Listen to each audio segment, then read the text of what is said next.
Toby's Seaside Holiday. The Fat Controller first met Toby and Henrietta a long time ago when he was on holiday in East Anglia. Later, when their line was closed, the Fat Controller heard about it and brought them to Sodor. Before long, Toby had worked at a harbour with several of his brothers. The harbour had been busy and the engines were kept bustling about, but Toby never really had a chance to exercise his pistons properly until he had his own line to run on. One day, Toby was resting alone in the shed at Farquhar. That morning, he had heard Percy had been talking about the harbour at Knapford. Toby remembered the old days when he had worked at a harbour too. I'm too old now to dash about like I did then, he thought.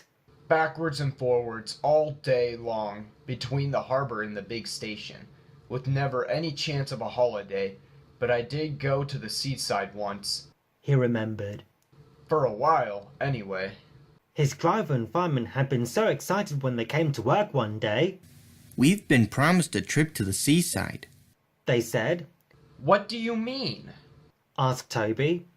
"There's a seaside village near here," explained the driver, "where they have a festival each year. Lots of people come to it, and one of the organizers thinks it would be a good idea to have a display of engines at the station as an extra attraction. And you, Toby, are to be one of them." Toby went to the shed at the big station. He was given new paint, a new bell, and his brasswork was polished until his driver could see himself in it. "You haven't looked so smart for years," he said. "I nearly didn't recognize you." They set out for the junction where the branch line to the village began.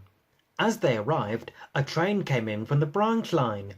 The engine was younger than Toby, but he was dirty, his rods clanked, and steam leaked from everywhere. The poor engine, said Toby. Can I help pull this next train to the seaside, please? The station master agreed, so Toby was coupled in front.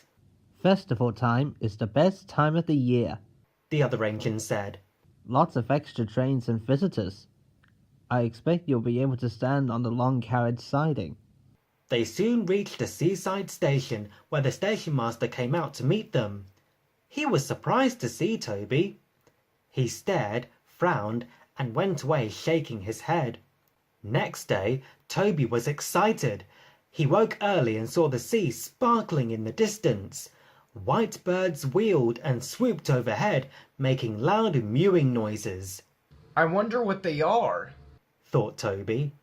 I must ask my driver when he comes. But his crew arrived looking glum. "It's all off, Toby," his driver said. "They say there's nowhere for you to stand." But what's wrong with where I am? Wailed Toby. I'm not in anybody's way here. "It's just an excuse, I reckon," said Toby's driver, lowering his voice. "The real trouble is, you're too smart, Toby. They're afraid you'll show their branch line up." Just then, a door banged. Toby jumped. "Wake up, Toby," smiled his driver. "Time to get back to work." Toby sighed as he moved from the shed. Well, I did get to the seaside, he murmured. Even if it wasn't for long. But I think the Fat Controller would have managed all that festival business much better.